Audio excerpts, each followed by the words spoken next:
I knocked and knocked. Then go fetch Miss Russell. Hurry.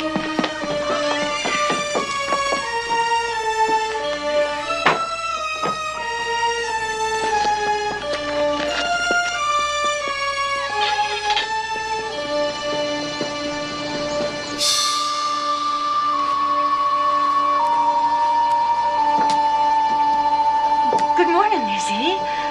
I just finished shopping. Stores are like ovens. Lizzie, what is it? Oh, Mrs. Churchill, do come in. Someone has killed Father.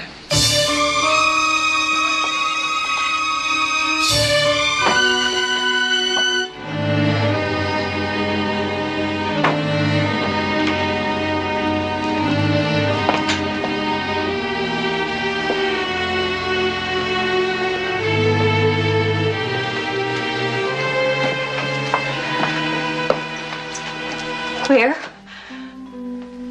In the sitting room.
There's more, Lizzie. No, I think if we just... I'm going to tell them how late it is. But if you get out of the way... Just put a little water. Lizzie, it's when... Don't think. Here, darling. I think that if we put a little cold water. You see? I'm glad you're here, Alice. I came as soon as Bridget told me that. It's going to be all right. Everything's going to be all right. Here in a minute. It'll be all right.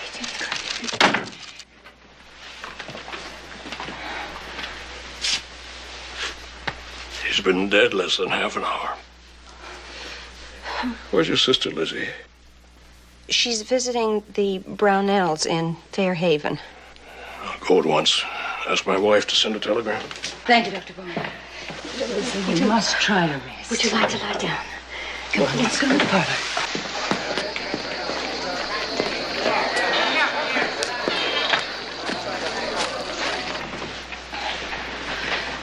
Almost. There you are. I haven't seen your stepmother, Lizzie. Nor have I. Is Abby out? Yes, but I thought I heard her come back. She's probably in her room. There's nobody up back, Miss Lizzie. I looked when I fetched the sheet. Then try up front. She must be in the spare room. Please, Miss Lizzie. Oh, Maggie, do as I say. I'm not going up there alone. Oh, come along, Bridget. I'll go with you. Come on. Lizzie, you must get some rest.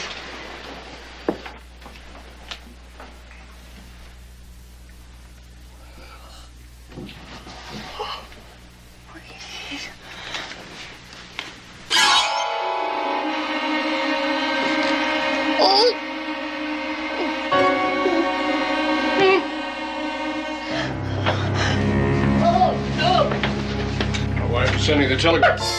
What is it? She's up there. Oh.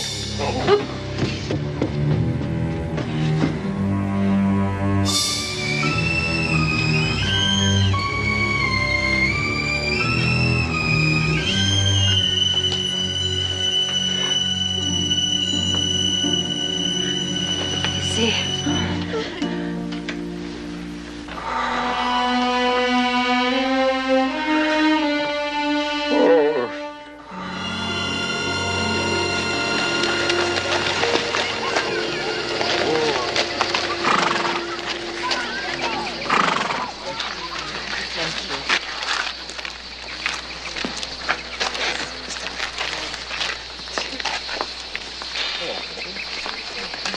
Good day, Miss Borden.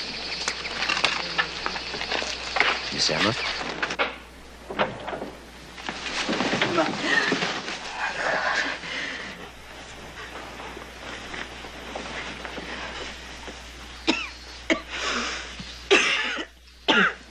I'm sorry, Emma, but I must. It's all right, Emma. Oh, listen. I'm so glad you're here. I'll stay as long as you need me. Thank you. Lizzie? She's in her room.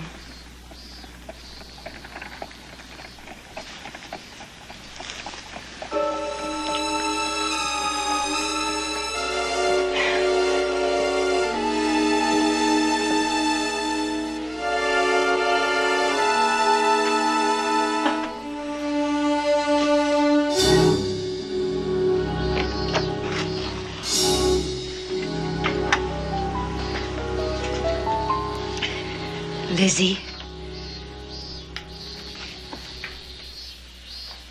Did you kill Father? No, Emma.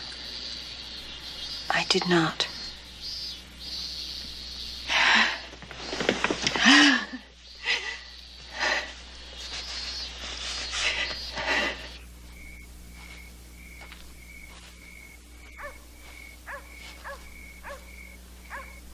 No more, Emma. Please, no more. Shh, now, Lizzie.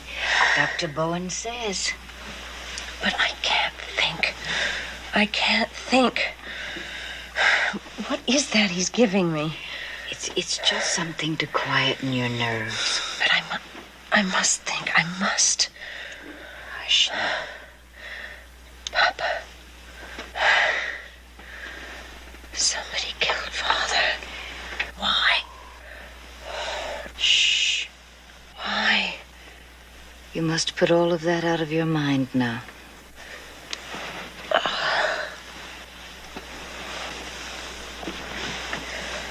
You never should have gone away, Em. I know. I know, dear. But I'm back now. What are we going to do, Em? I've always looked after you, haven't I? Just like I promised, Mother. Yes, Em. Well, then, you see? Everything's going to be all right. You just go to sleep now. Yes, Em.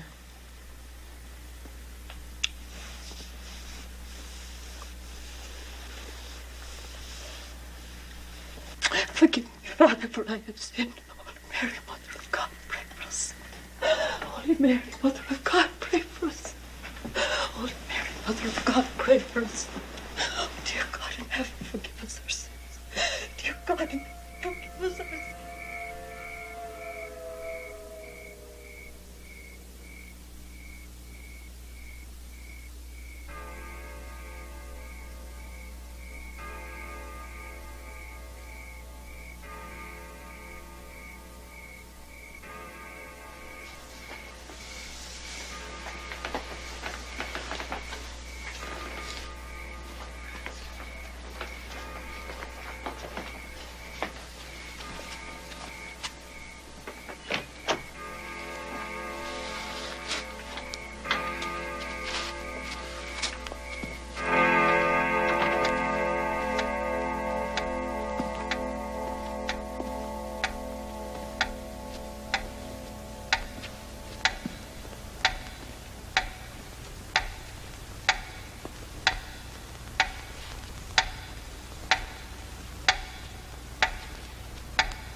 wouldn't wear black. At least veils.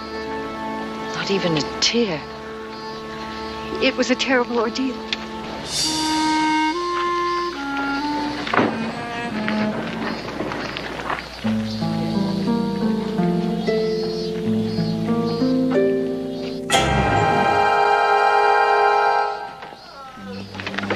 Miss Borden.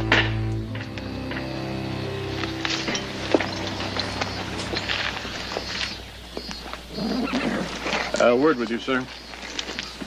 Who are you? Can't you see I'm busy? I'm City Marshal Hilliard with instructions for you. Instructions? So after the family has left the gravesite, both bodies are to be taken to a receiving tomb where the heads are to be removed. Removed? And shipped to Dr. Edward Wood, professor of forensic medicine at Harvard University. By whose order, may I ask? His Honor, the Mayor. Naturally, the sisters are not to be told.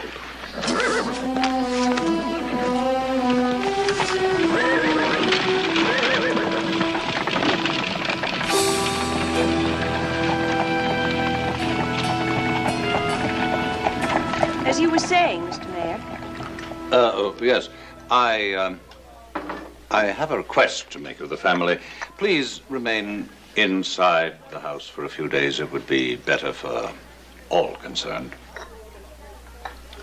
Why? Is someone here suspected? I want to know the truth. Lizzie, please don't upset yourself. I want to know the truth, Emma. Well, Miss Borden, as much as I regret to tell you, yes, you are suspected. We tried to keep it from her as long as we could.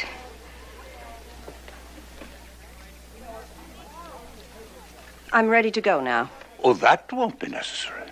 If you're disturbed by the crowds out there, just notify the officer in the yard. Then I'm to be a prisoner in my own home? You shall have all the protection the police department can afford. Well, we shan't trouble you any further. Naturally, we want to do all we can to help in this matter. There will, of course, be an inquest, closed to the public if you prefer. Whatever you wish.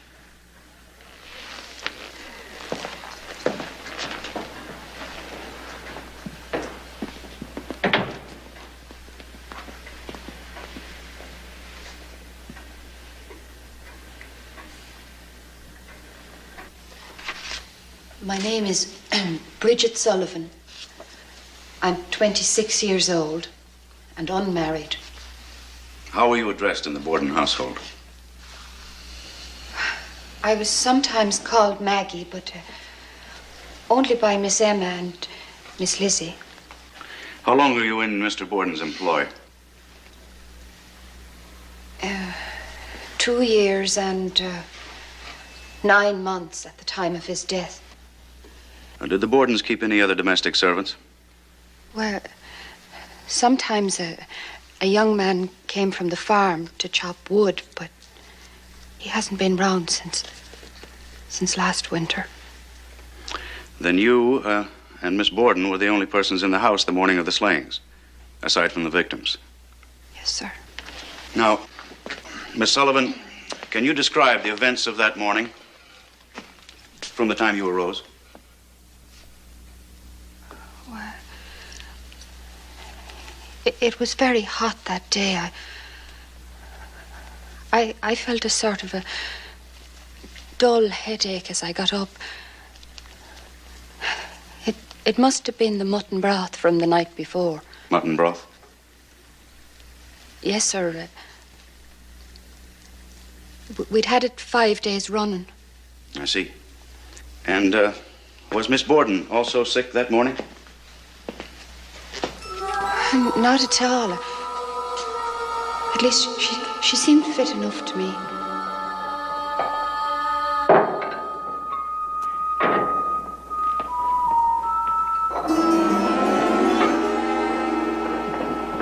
Morning, Mr. Borden. There's Johnny cakes or cookies for breakfast. Which'll it be? Johnny cakes, cookies. appetite for your indigestible Irish starch this morning. Any more of that mutton and broth? Yes, sir. But I suspect it's gone off in this heat. It really wants to be chucked out. Sure, it's not fit for human consumption. Waste not, want not. Serve it.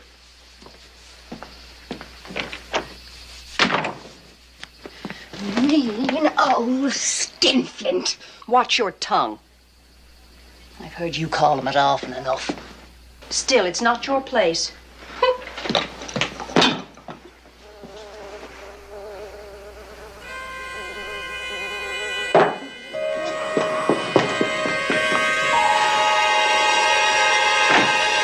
After I served themselves breakfast, I commenced to wash up. That's when Mr. Borden left for downtown. Did you lock the door after him? Yes, sir, I locked it. Mr. Borden was very strict about that. When I'd finished my dishes, I took them into the dining room. Mrs. Borden was there, dusting. Where is Father? Went downtown. He left while you were upstairs. Oh, Bridget, fetch a pail and some water. I want the windows washed. Today, Mrs. Borden, it's awful hot. Inside and outside, both. They're intolerably dirty. Please, Mrs. Borden. Look, I'm feeling poorly today. Couldn't they wait, perhaps?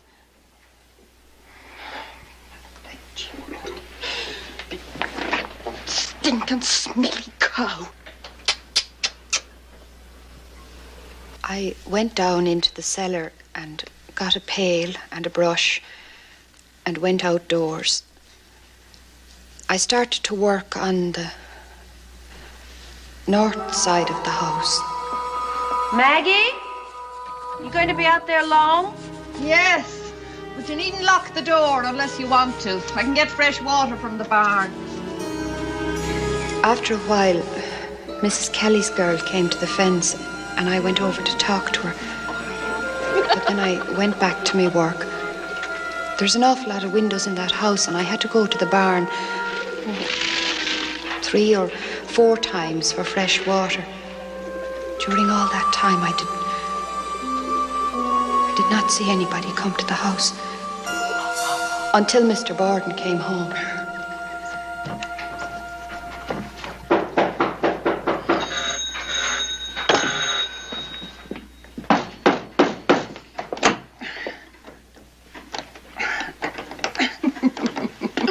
Blasted pain!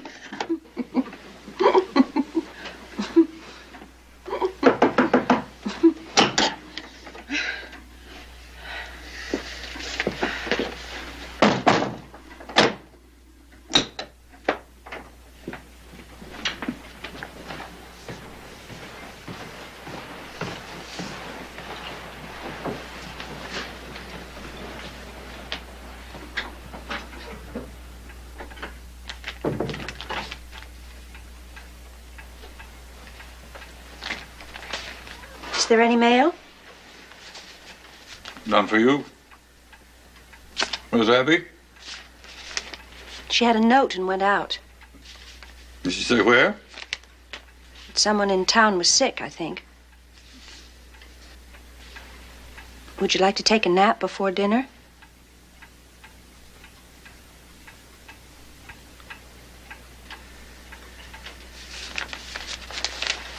After I've read my paper.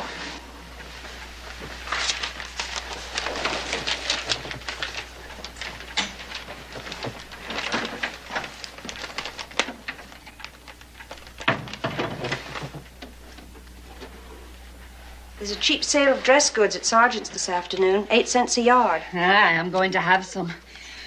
But not today in this heat. I feel too ill. Yes, you do look peaked. Why don't you finish those windows later? You can rest before the noon meal. I think I'll do just that.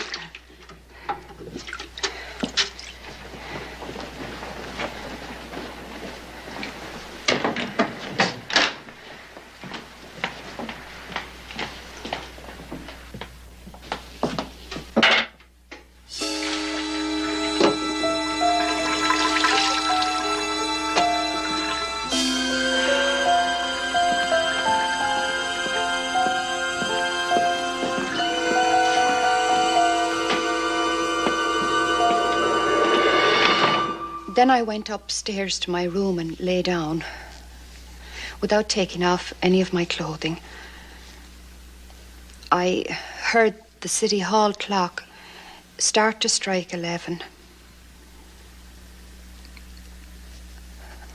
I must have been there 3 or 4 minutes. I never went to sleep at all. The next thing I heard was Miss Lizzie hollering, "Maggie, Maggie."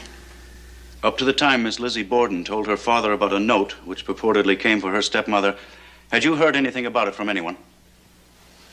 No, sir. I never had. Thank you. No further questions, Your Honor. The witness is released unconditionally without bail.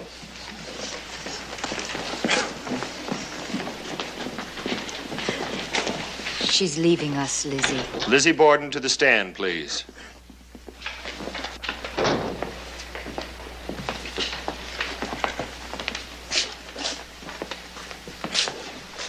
Do you swear to tell the truth, the whole truth, and nothing but the truth, so help you God? I do. Please be seated.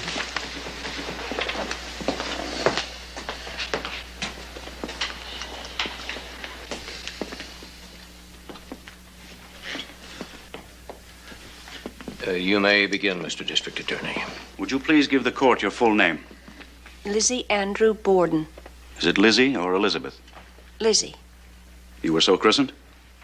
I was so christened. What is your age, please? 32. Your mother is not living. No, sir. She died when I was 2.5 years old. What was your father's age? He will be 70 next month. He was a successful businessman. He's very successful, yes, sir. Started as a mortician, I understand, then branched out into real estate, banking. That is correct. Do you have any idea how much your father was worth? No, sir. Did you ever know of your father making a will? No, sir. Did he ever mention the subject of wills to you? He did not. Had you been on pleasant terms with your stepmother? Oh, yes, sir. Cordial? That depends upon one's idea of cordiality. According to your idea of cordiality? We were friendly. Very friendly. Why did you leave off calling her mother? Because I wanted to. That's the best reason you can give. I have no other answer. In what other respect was your relationship with her not that of mother and daughter, aside from your not calling her mother? She had never been a mother to me in many ways. I always went to my sister because she was older and had the care of me after my mother died. Now, tell me, Miss Borden, on the morning of the murders, did you get your own breakfast? I did not have any breakfast. I did not feel as though I wanted any. Sick from the same mutton broth? It was the heat.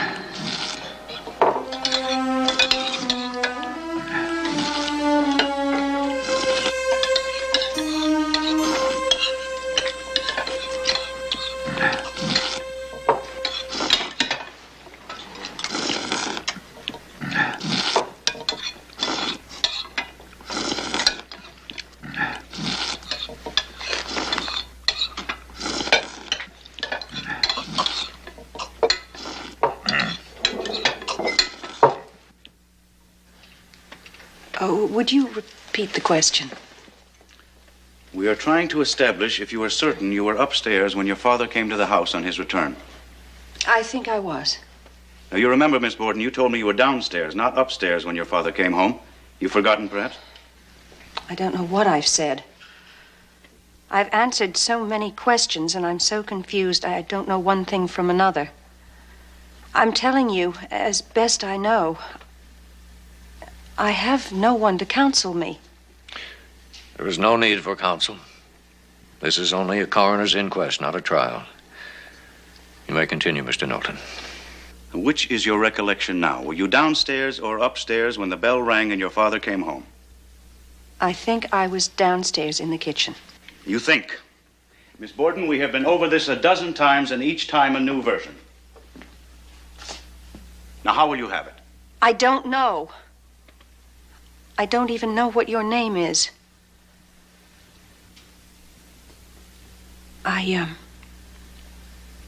I think, as nearly as I know, I think I was downstairs. When did you last see your stepmother? When she went up to change the bed in the spare room. And you never saw or heard her afterwards? Until you discovered your father's body? A period of approximately 1.5 hours. No, sir. Did you have any knowledge of her leaving the house? She said she had a note. Someone was sick. Did she tell you where she was going? No, sir. Did she tell you who the note was from? No, sir. Did you ever see the note? No, sir. Do you know where the note is now? No, sir. How long was your father in the house before you found him killed? I don't know exactly, because I had to go out to the barn. I don't think he could have been home more than 15 or 20 minutes. And what were you doing in the barn all this time? I needed some lead for a sinker. Did you say a sinker? Yes, sir. I was going to Marion on Monday to fish. I needed a sinker. And that's all you did? Look for sinkers? Yes, sir. In the loft. Do you think that would take you 15 or 20 minutes? I ate some pears up there. I asked you to tell me all you did. I told you all I did. I ate my pears. You stood there, eating your pears, doing nothing. I was looking out of the window. Stood there, looking out of the window, eating your pears. I should think so. How many pears did you eat? 3, I think. Now, can you tell us, Miss Borden, why it took you 10 minutes to eat 3 pears? I do not do things in a hurry.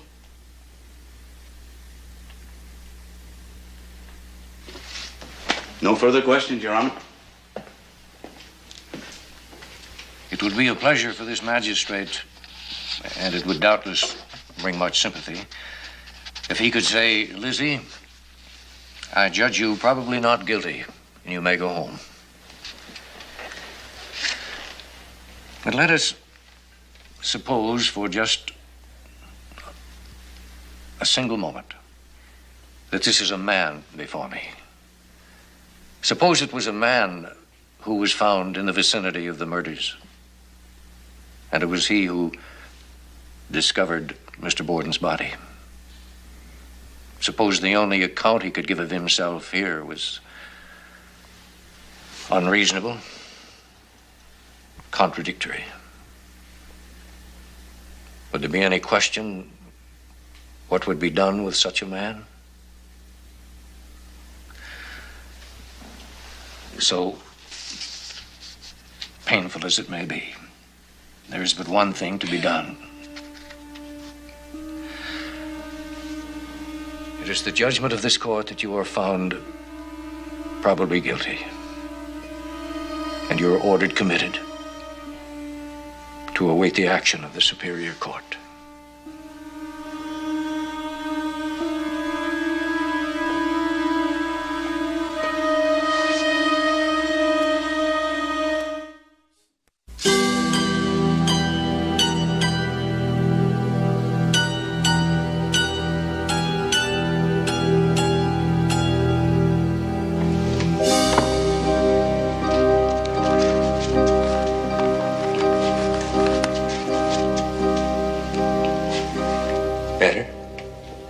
Yes, thank you.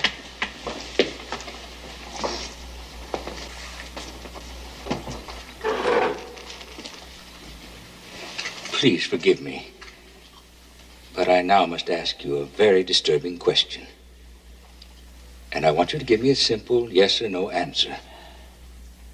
Did you kill your father and Abby?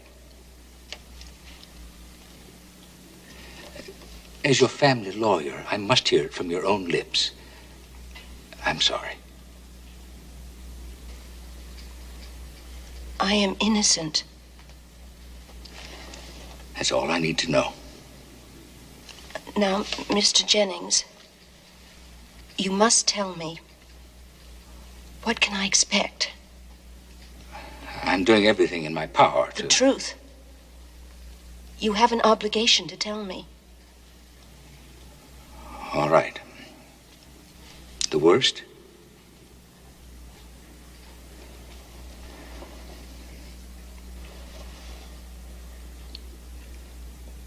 Death by hanging.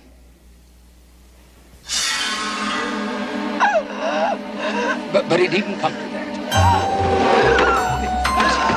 Lizzie! What is it? What is it, Lizzie? What is it? Lizzie! Matron! Send for Dr. Bowen! Matron! Matron!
Mr. Jennings has given me his solemn assurance that everything humanly possible is being done for your defense.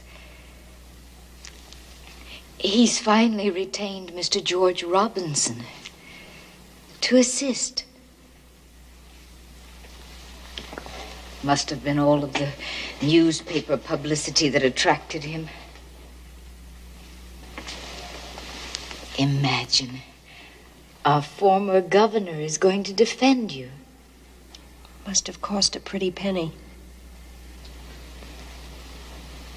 I've decided to pay for half of everything myself. I can't let you do that, Em. The cost would be ruinous. Even if it takes every last cent of my inheritance.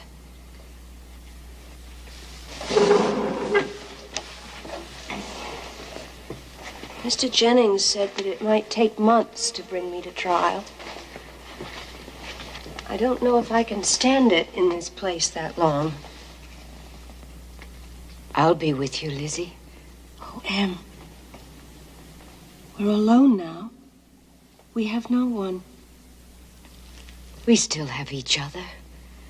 Seems we've always been alone.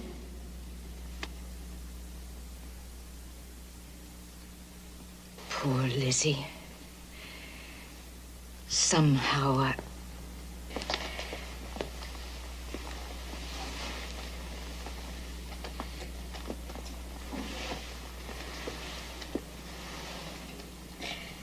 It's always been harder for you, hasn't it?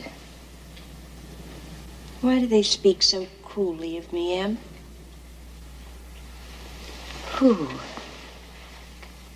District Attorney Knowlton. The newspapers. They call me the Sphinx of Coldness. Why do they want to hurt me like that? Oh, Lizzie. I don't think they mean to. It's just that you're Special. And special people have always been misunderstood. You know that? Oh, Em.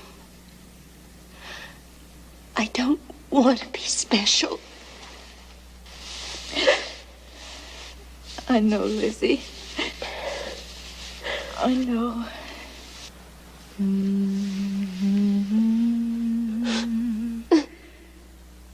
And good night.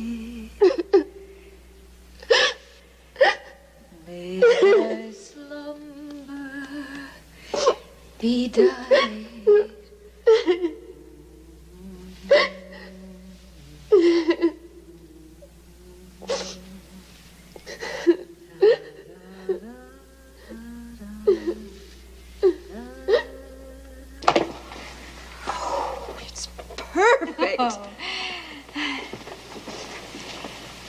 I knew you wanted something special.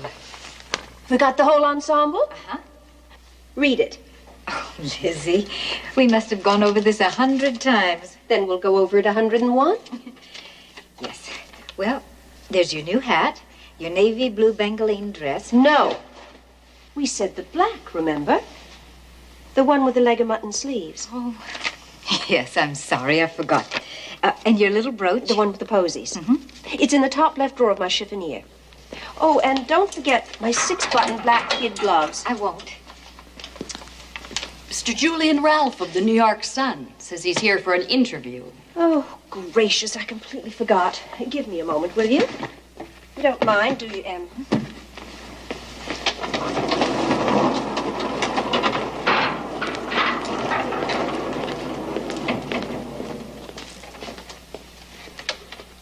I understand your father's estate came to more than $250,000. Only slightly. All these months of legal expenses are fast eating it away. Well, the point is, one can't help wondering why a family of the Borden means didn't enjoy even the simplest convenience of a bathroom. Surely your father could afford more than just a basement latrine. But he wanted to give us all bathrooms. We begged him not to. You see, we had intended to move very shortly to a more fashionable location on the hill. It seemed an expensive extravagance for such temporary conveniences.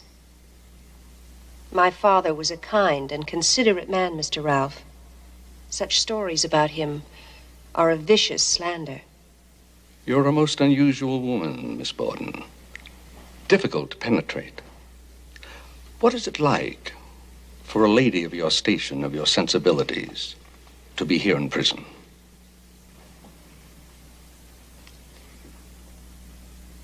The hardest thing for me to stand is the night, when there is no light. They will not even allow me a candle to read by. To sit here all the evenings in the dark is very hard. There is one thing that hurts me very much. They say I don't show any grief. Certainly I don't in public. I never did reveal my feelings, and I cannot change my nature now. They say I don't cry. They should see me when I'm alone. Yet District Attorney Knowlton urges us to believe that Miss Borden is capable of any cold-blooded deed, even the murder of her father and his wife. Mr. Knowlton goes so far as to call her Sphinx of coldness, not even moved to wear mourning out of respect. But Miss Borden explains it so simply, so honestly.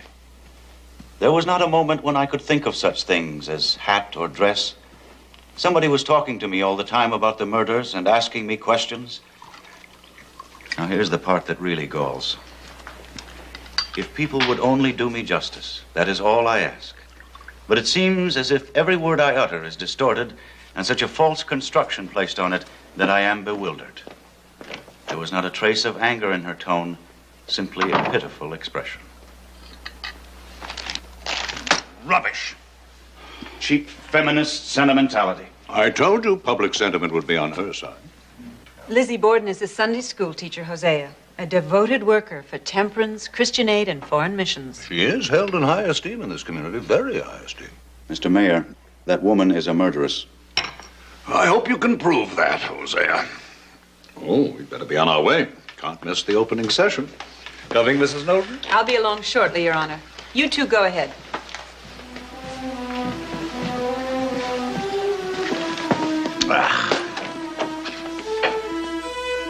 It's not too late to pull out, Hosea. No, sir. Every time I see this case being tried in the press like this, I'm more determined than ever to see Miss Lizzie Borden tried and convicted in the courts.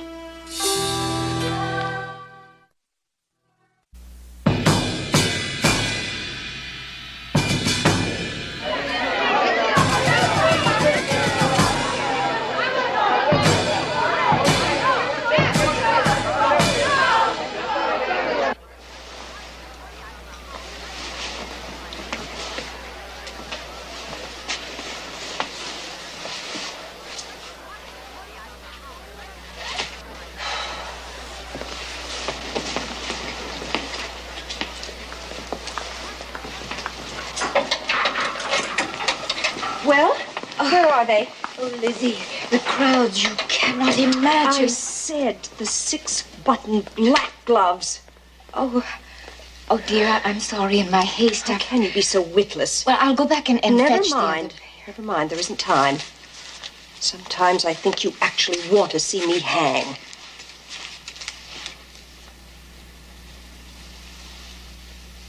It's a very cruel thing to say, Lizzie. Oh, Em. I'm sorry.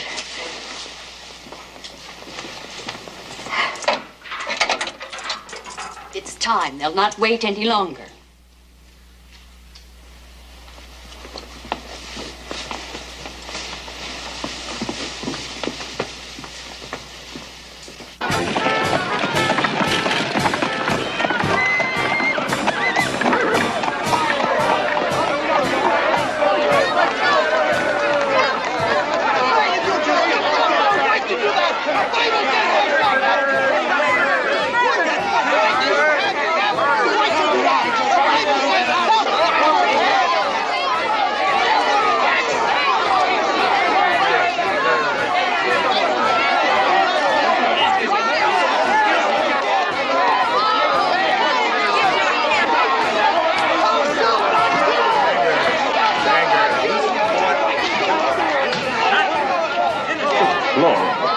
I suppose we can't blame them. They haven't had a good witch hunt in this state since Salem.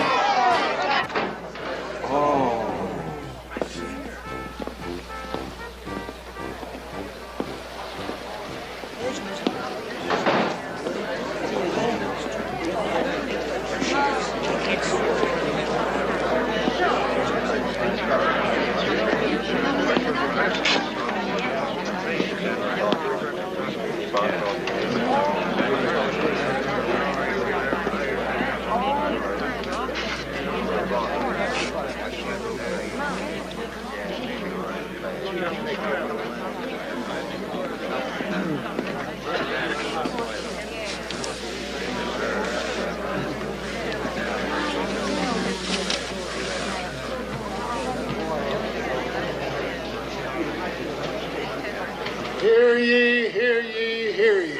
All rise.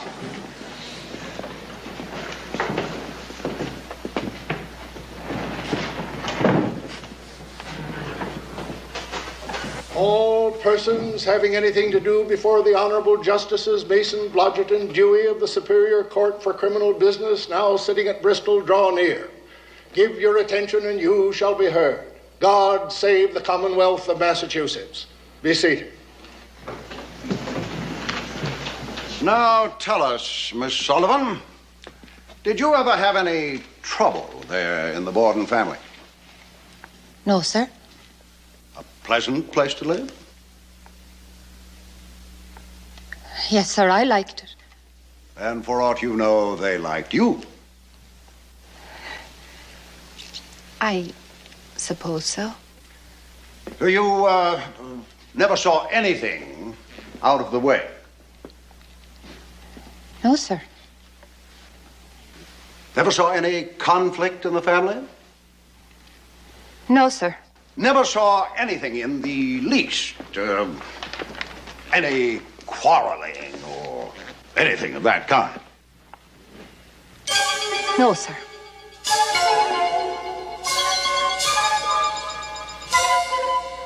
Then Maggie is lying.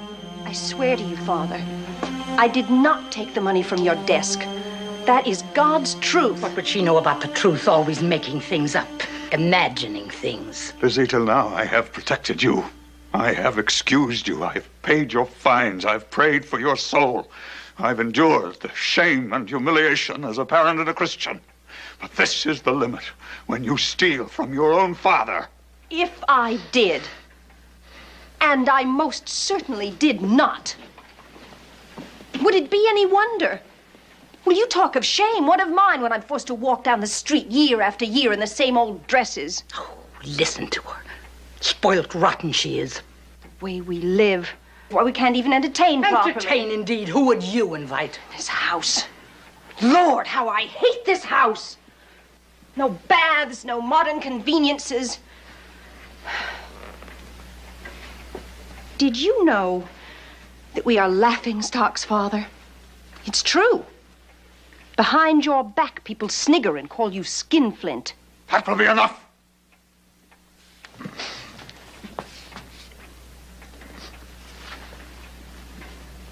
I don't understand you, girl. You and I were always so close. Especially close. Yes, Father. Especially. Then why do you behave like this? I'm suffocating. Father, look at me. I'm 32 and practically a prisoner in this ugly old house. You're perfectly free to come and go as you like. And how far would I get on the paltry $200 allowance you allow me each year? Emma seems to manage. I noticed it didn't keep her from going on the grand tour of Europe 2 summers ago. Yes. And you'll never get over that, will you, Mrs. Borden? Well, that money was mine. Every penny mine. If you chose to squander your mother's inheritance, you have no one to blame but yourself. Half of Emma's to boot, don't forget that. I'm sure you won't let him. And making Emma sleep in that cramped, stuffy room while Her Royal Highness gets the big, airy one all to herself. I never could abide small, dark places, even as a child. Emma knows that. She wanted me to have the big bedroom. Didn't you, Em? Oh, we know all about you and your way, Princess Lizzie. We know how you twist arms and throw tantrums just to get your way.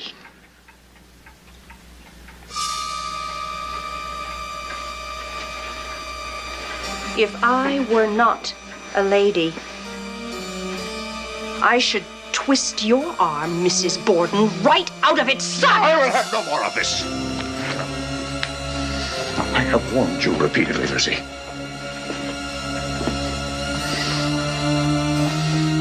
One way or another, you will learn not to bite the hand that feeds you if I have to cut you off. You may step down. Call Dr. Bowen to the stand, please. Dr. Seabury Bowen to the stand, please. Dr. Bowen, can you describe what Miss Borden had on that morning? I wouldn't know, sir. It was sort of drab, not much color.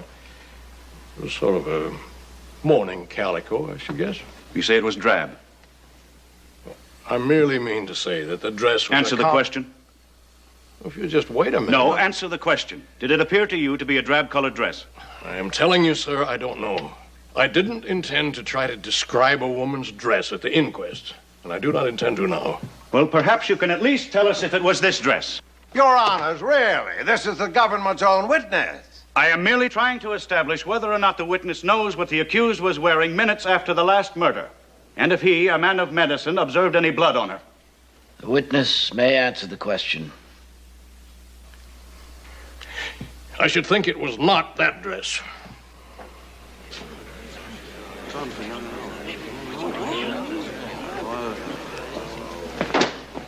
Your witness.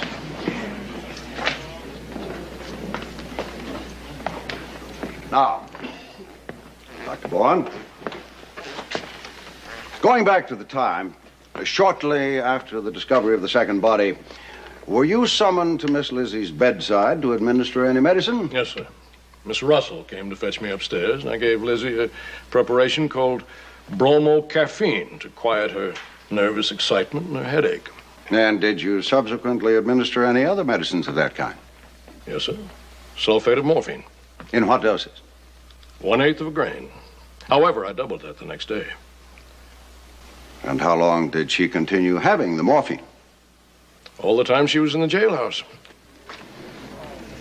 In other words, she was receiving regular injections of morphine all the time. Up to her arrest, through the hearing, and while confined in the jailhouse. Yes, sir. Tell me, Dr. Bowen, does not morphine, given in double doses, somewhat affect the memory? Change and alter the view of things? Doesn't it muddle the thinking, confuse the mind? Yes, sir. It does cause hallucinations. So that anyone giving testimony while under its influence might tend to seem contradictory, to give conflicting stories. Yes, sir. When did you stop giving her this drug? I've not stopped. She's still receiving it.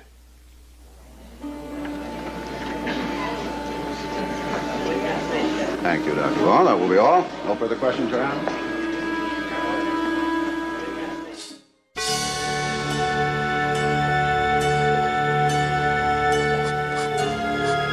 You mentioned that Miss Borden paid a visit to your home on the evening before the murders. That is correct. Can you tell us the purpose of that visit? Lizzie was very troubled. She said that she couldn't help but feel that something sinister was going to happen. Sinister? Yes. She said that her father was having trouble with his business associates, and that she was afraid that someone was going to do harm to him. She told me that the barn had already been broken into and all of her pet pigeons had been killed.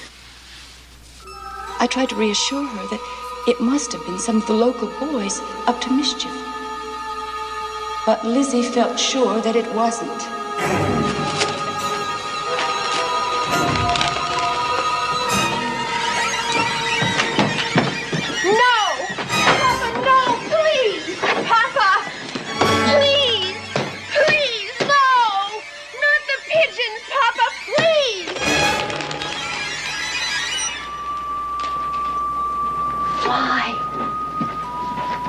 Why?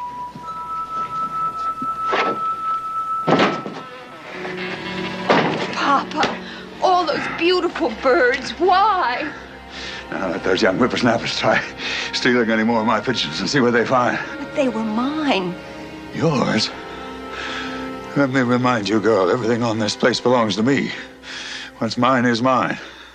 And I will dispose of it as I see fit.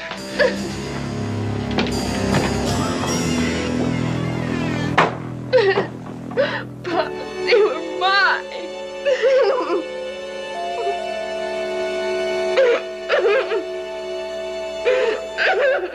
I tried to set her mind at rest. But Lizzie confided in me that even the house had been broken into in broad daylight when she and Emma and Bridget were at home. And as she left, she said that she wished she could sleep with one eye open for fear that they would come in the night and burn the house down over the family's head. And all this the very night before the murders. Yes. Was Miss Borden accustomed to making such nocturnal visits to you? Only on rare occasion. And this was certainly a most rare occasion. Now, Miss Russell, can you tell us, please, about the incident which took place the day after the funerals? while you were still staying at the Borden house? An incident involving a certain Bedford cord dress? Yes. That was on Sunday. Miss Lizzie, Miss Emma, and I had breakfast together. Bridget was not at home. I went up to the bedroom, and then when I came down, I saw Lizzie standing there with the dress in her hands.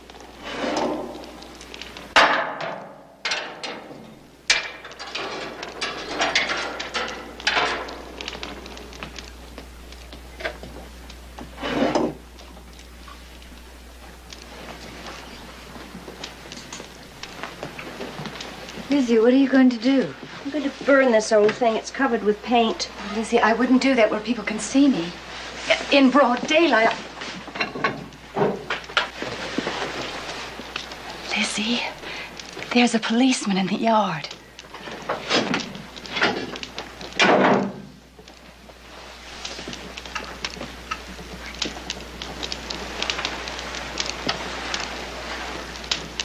That is probably the worst thing you could have done.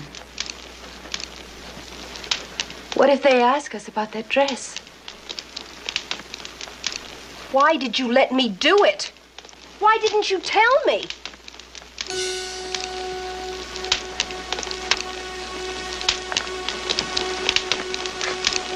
Thank you, Miss Russell. No more questions, Your Honor.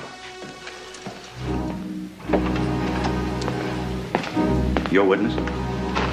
No questions at this time. Witness may step down, please.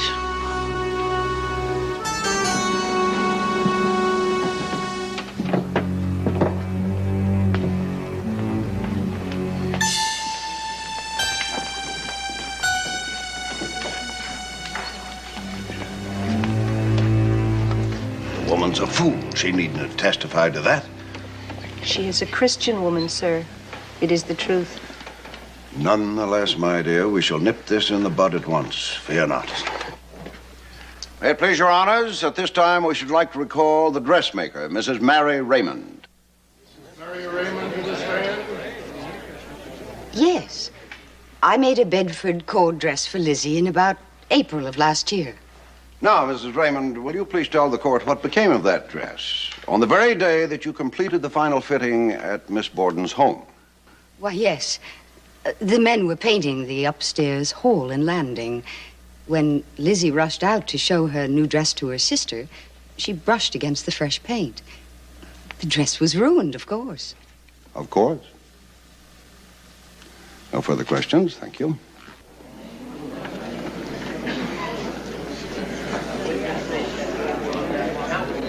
Now, Mr. Hilliard, can you tell us if this was the hatchet you found in the box behind the chimney in the Borden cellar? It looks like it.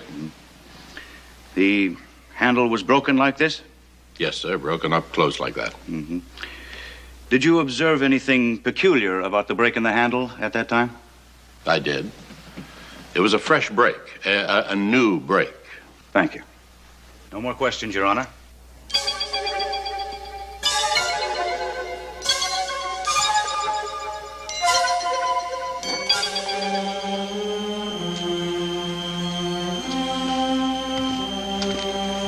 What can I do for you today, Miss Lizzie? Oh, I'm afraid I got some paint stains on a perfectly new dress. I would like to buy some naphtha with which to remove them. Do you carry it? Certainly. I'll fetch you some.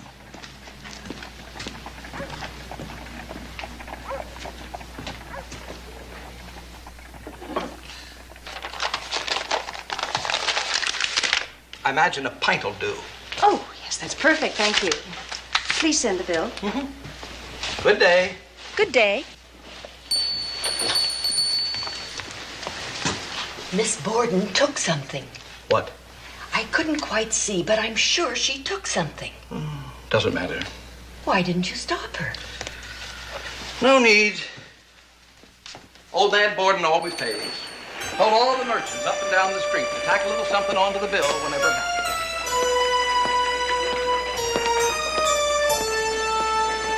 Miss Borden asked to buy 10 cents worth of prussic acid.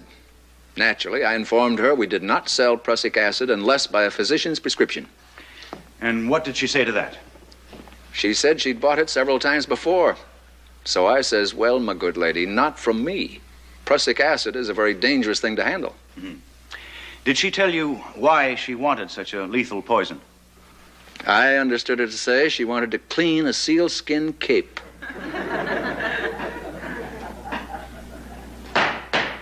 Order in this court. Your Honors, I must protest the use of such testimony.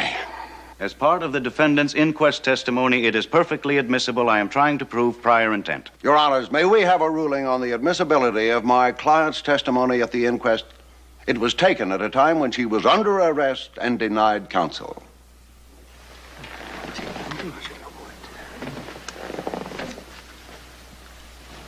Will you both please approach the bench?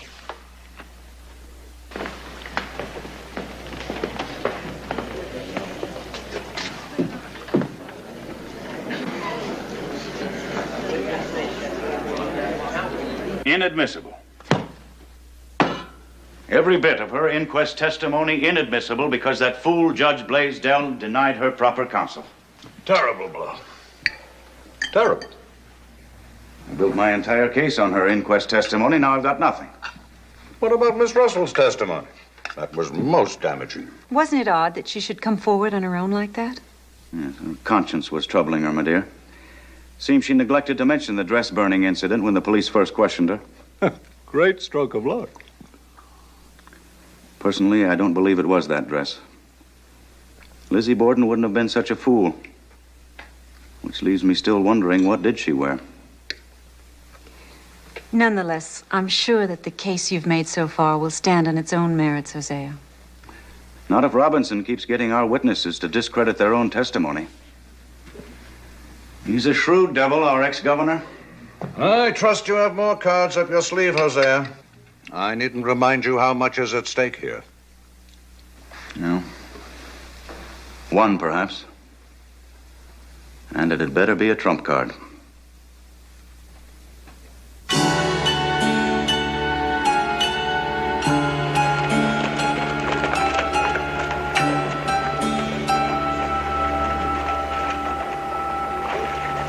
On August 10th last, at the Harvard Medical School, where I'm professor of chemistry, I received the evidence there exhibited.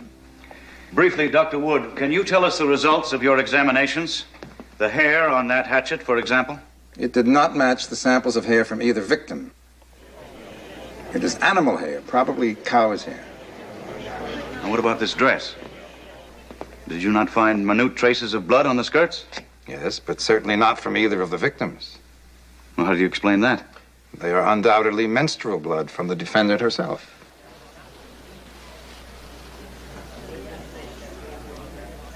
Well, let me ask you, Doctor, if this hatchet could have been used and then cleansed so as to remove any trace of blood.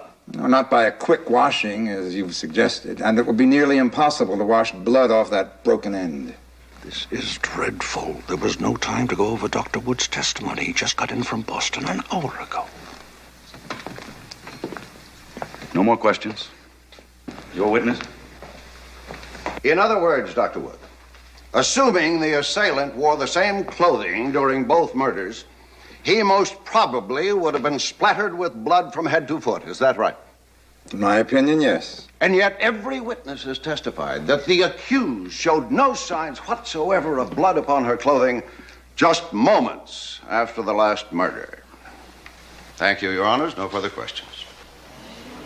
Don't make me laugh. Don't make me laugh. Don't make me laugh. Don't make me laugh. You know as well as I they'd turn me out on the cold if anything happened to you.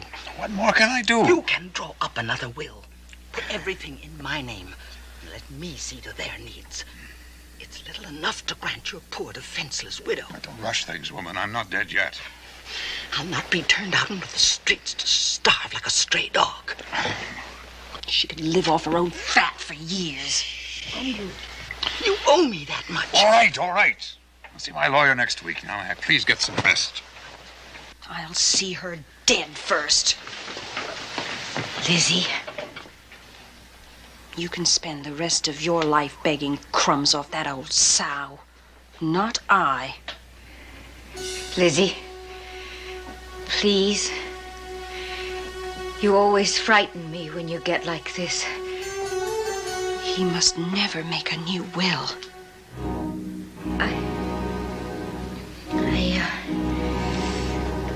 I'm going to visit the Brownells in Fairhaven. I'll leave tomorrow. Yes. Yes, you go to Fairhaven. Call Dr. Draper to the stand, please. Dr. Frank Draper to the stand. Were you able to determine the size of the cutting edge of the murder weapon from any of the wounds, Dr. Draper? Not from Mrs. Borden's skull, but I was able to effect a conclusion from Mr. Borden's skull. In that case, though I deeply regret it, I shall have to ask your colleague, Dr. Wood, to produce the skull in question. Very well.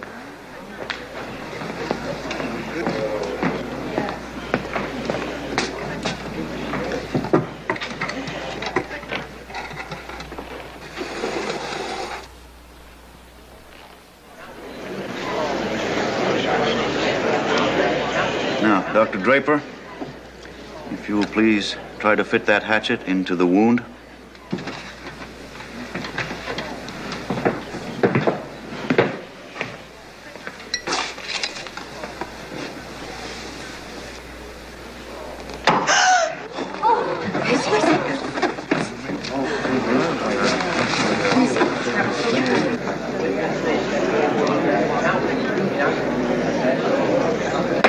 Order in the court. Order in the court. This court will be adjourned till 9 o'clock tomorrow morning.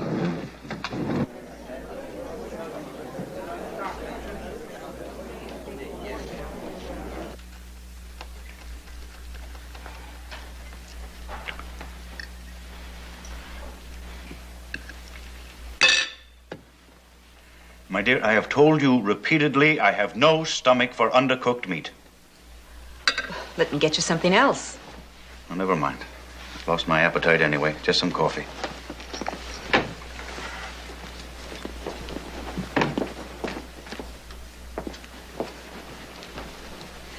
I shall be glad when this trial is over. It's beginning to tell on you. It's not a trial, it's a sideshow. That woman actually believes she can get off scot-free by hiding behind her skirts. What else has she? I'm sorry, Hosea. It's just that it seems to me that you men have only yourselves to blame if women hide behind their femininity as a last defense. After all, you cast us in this role. You look upon your womanhood as a role, my dear?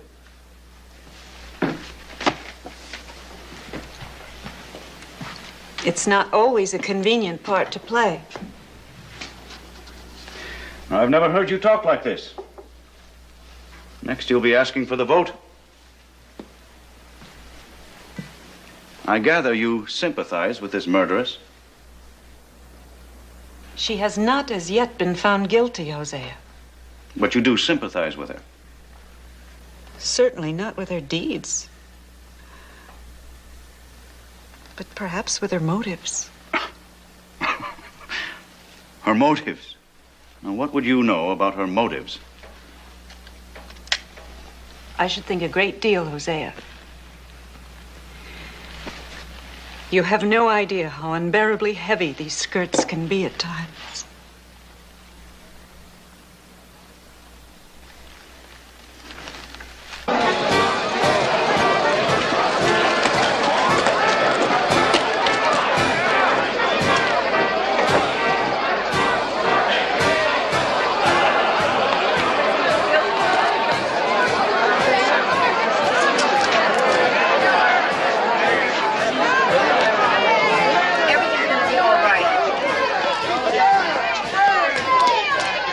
When did you next see the Bedford Court dress?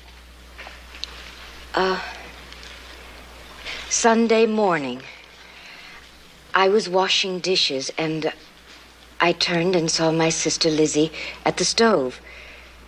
And she had the dress in her hands. She said, "I think I'll burn this old dress up." And I said, yes, why don't you? Or something like that. Was Miss Russell present at the time? Yes, sir. And she said afterwards that it was the worst thing Lizzie could have done. And, of course, we knew that she was right, but it just didn't occur to us until that moment. Did your father wear a ring, Miss Emma, upon his finger? Yes, sir, he did. Was or was not that the only article of jewelry he wore? The only article. From whom did he receive the ring? From my sister Lizzie, many years ago. Previously to his wearing it, had she worn it? Yes, sir. It was her favorite. Did he wear it constantly after that? Always.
Witness?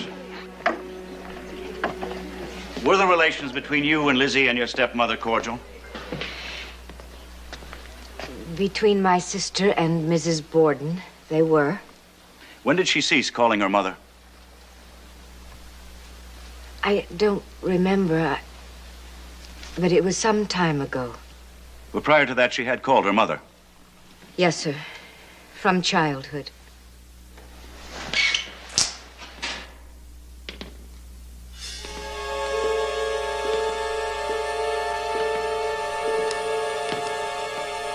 Mrs. Borden says you're not to work too late, Papa.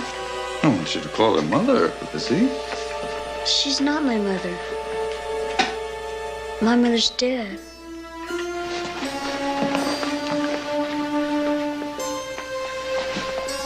You still having those bad dreams about your mother? Oh, it was a long time ago. Besides, death is nothing to be afraid of, Lizzie. There's nothing more than a long, peaceful repose. Do you remember Sleeping Beauty? Well, then, look. Look.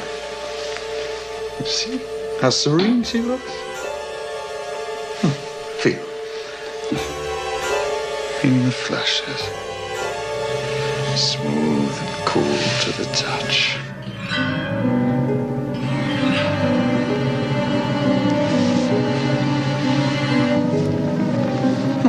You mustn't be afraid. Gentlemen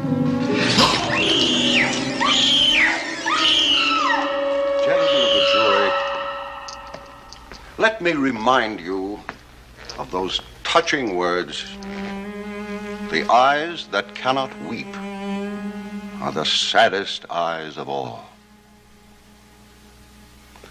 Andrew Borden went to his grave, wearing upon his hand a pledge of love and faith. The ring that belonged to his little girl. To find her guilty, you must believe her to be a fiend. Does she look it?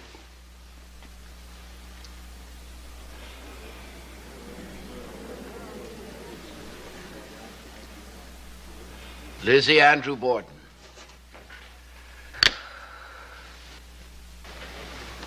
It is your privilege to add any word which you may desire to say in person to the jury.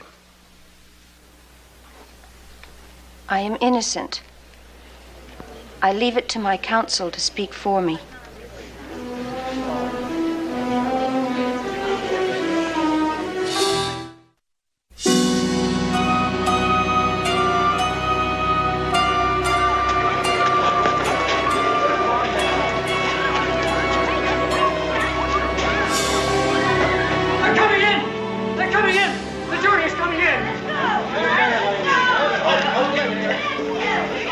Lizzie Andrew Borden, put up your right hand. Foreman, look upon the prisoner. Prisoner, look upon the foreman. What say you, Mr. Foreman? Is the prisoner at the bar guilty or not guilty? Maggie?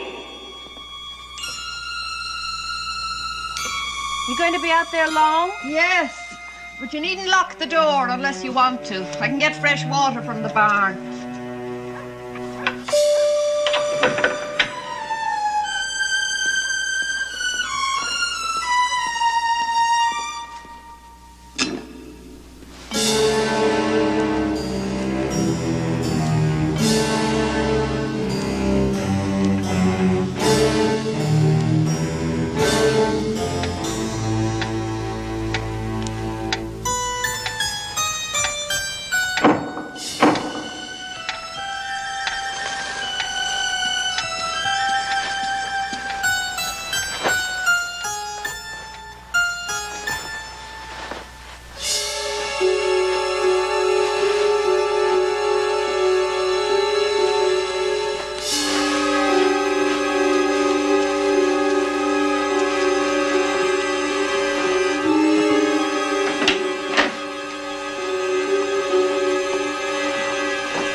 Abby?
Where's Bridget? Upstairs in her room, taking a nap before the noon meal. You're a strange girl to see. One minute is hard and cold as a gravestone. Next as loving as any father could wish. I know what goes on in that mind of yours. I guess we'll never know.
What say you, Mr. Foreman?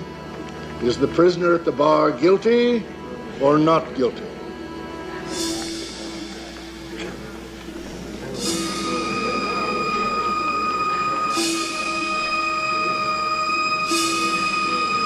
Not guilty.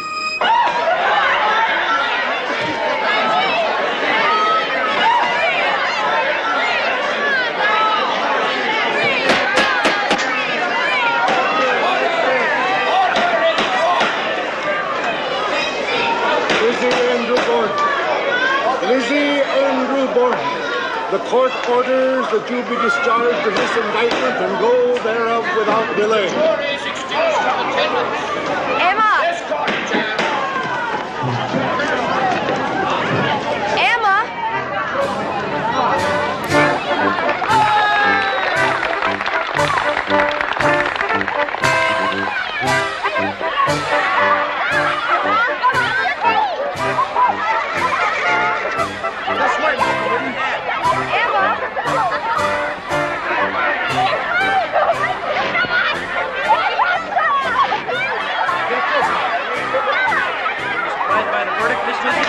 Miss Borden, how does it feel to be a free woman again?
Dinner will be ready soon. Why don't you make yourself comfortable? Didn't you hear me? We're free. At last, we're really free. Nothing to prepare a meal. Now that there are only the two of us. Emma, sometimes I don't understand you. Lizzie. I'm only going to ask you this once more, and then I shall never mention it again as long as I live. Did you kill Father?